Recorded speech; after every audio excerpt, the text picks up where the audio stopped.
Olá, meu nome é Lucas, este é o Diário de Leitura e no vídeo de hoje eu venho comentar a respeito desse conto incrível, um dos meus favoritos, que é O Peru de Natal, do Mário de Andrade. A primeira vez em que eu entrei em contato com esse conto foi através da coletânea Os 100 Melhores Contos Brasileiros do Século, organizada pelo professor Ítalo Morricone. E ao contrário do que esse título pode sugerir, O Peru de Natal, do Mário de Andrade, não é um conto propriamente feliz, não é um conto engraçado, cômico, envolvendo um peru.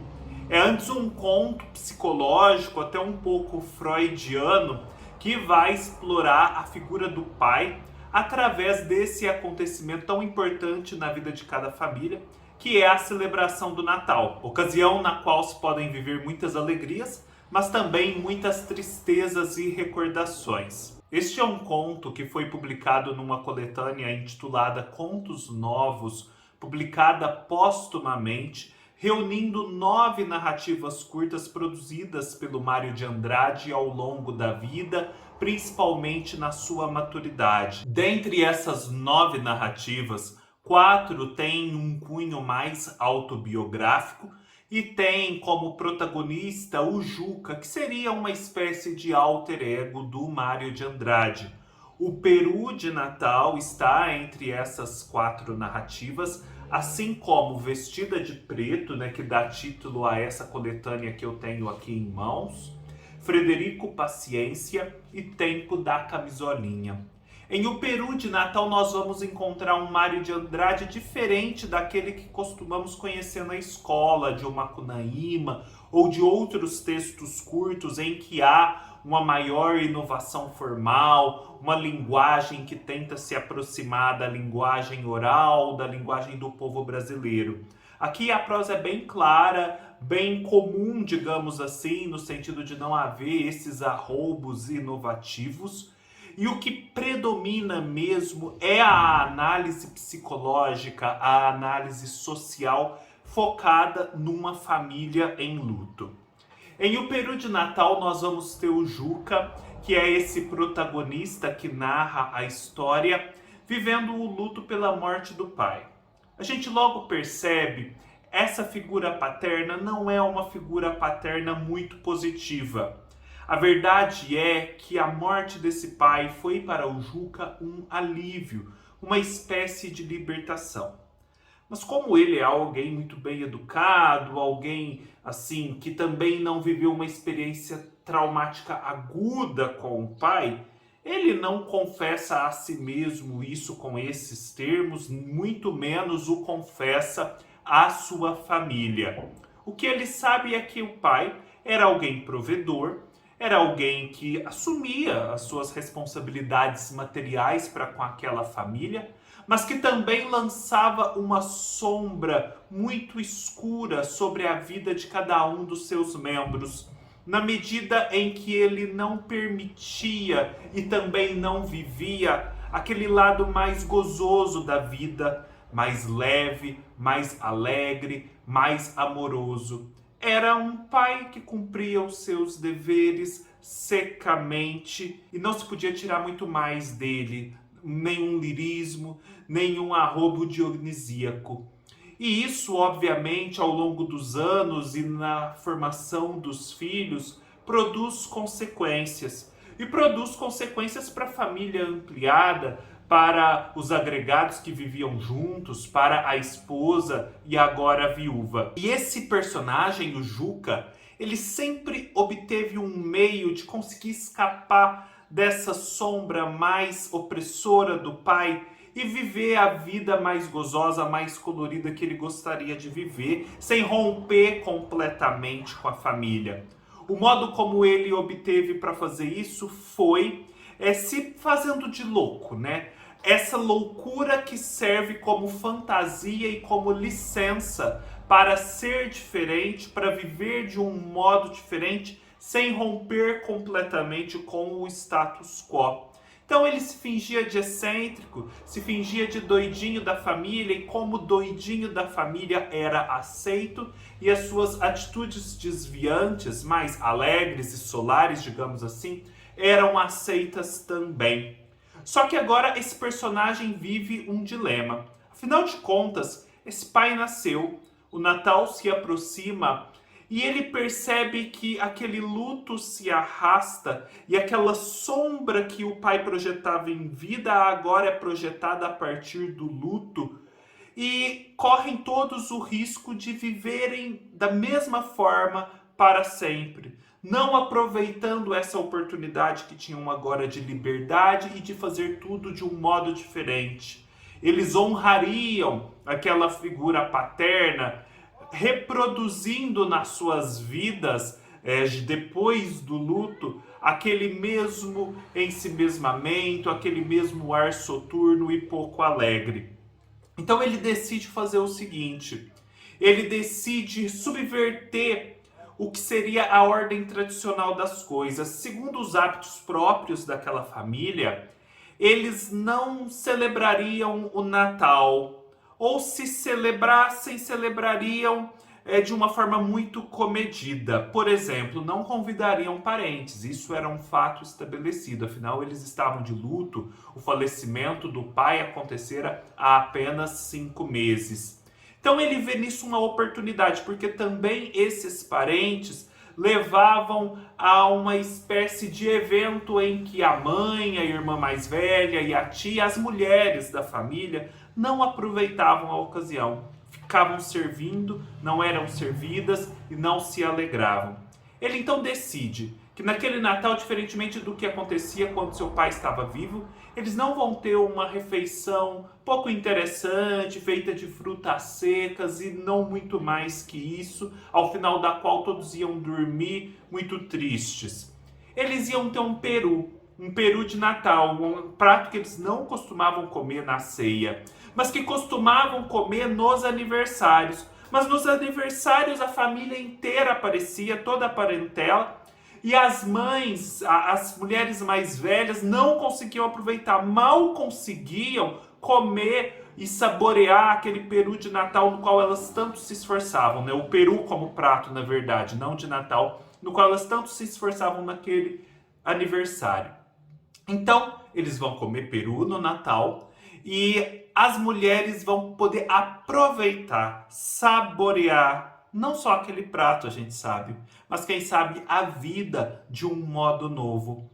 E ele então prepara essa ceia, né, julgando sob aquele expediente de ser o doidinho da família, o excêntrico, como uma forma também de permitir aos outros dar esse escape, dar essa saída do luto.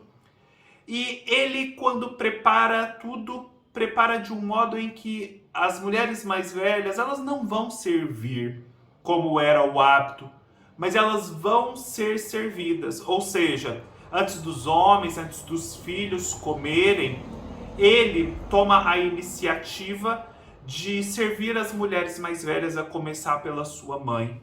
E ele vai servir não o peru comedido, um pedacinho muito restrito e muito estoico daquela carne para que elas possam saborear.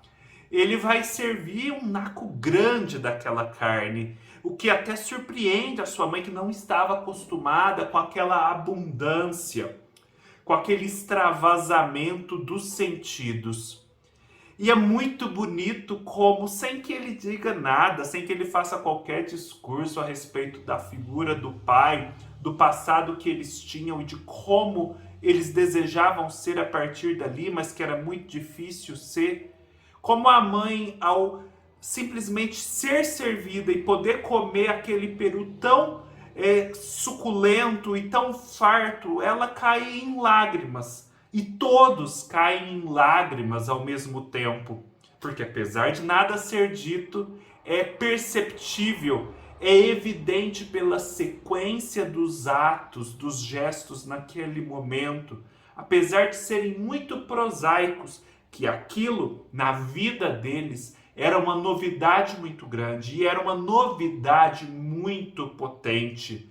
Naquela sequência de gestos e atos naquele jantar, era uma vida inteira que se alterava, um modo de ser e estar no mundo, era uma chave que estava sendo virada.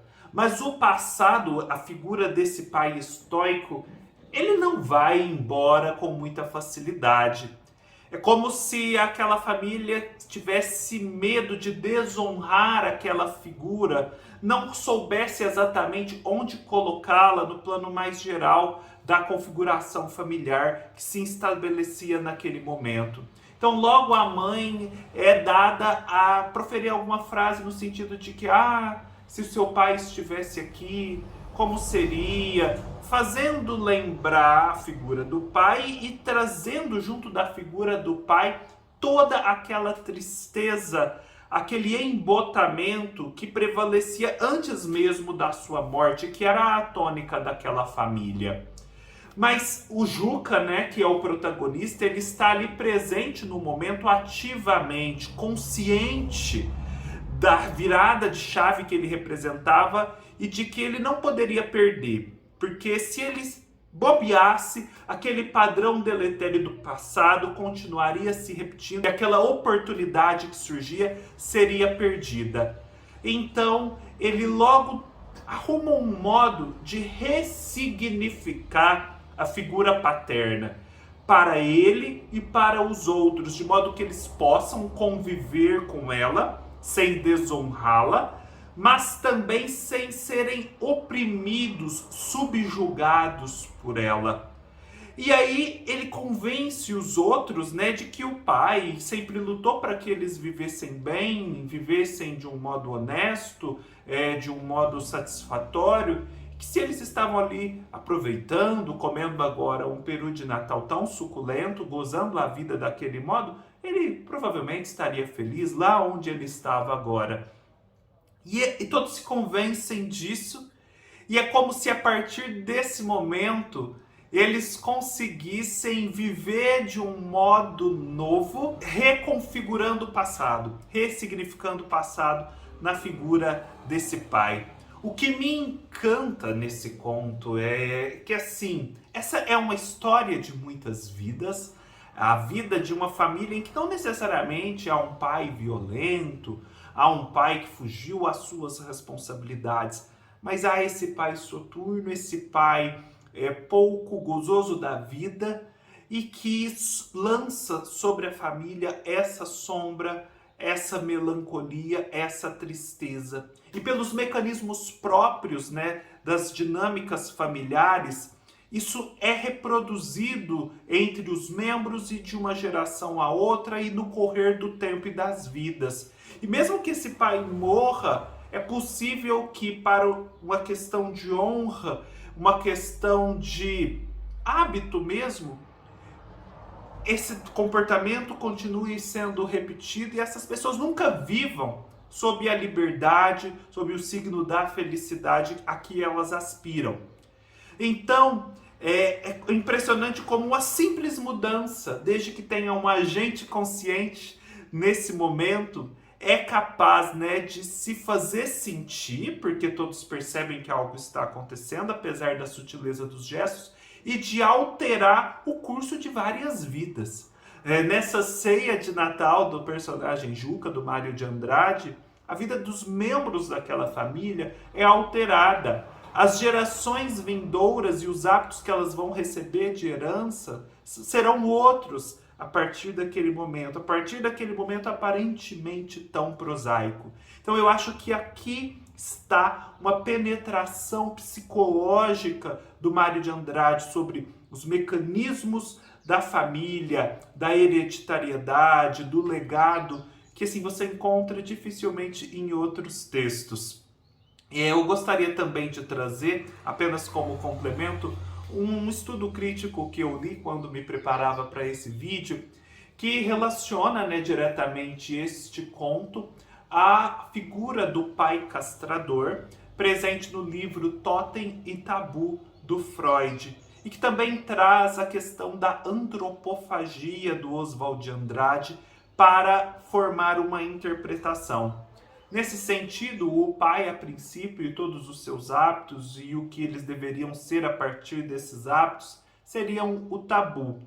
Esse pai que, naquele jantar que a princípio era alegre, não poderia ser referido sob pena de estragar o momento, de lançar sobre ele uma sombra de tristeza. A princípio, um tabu.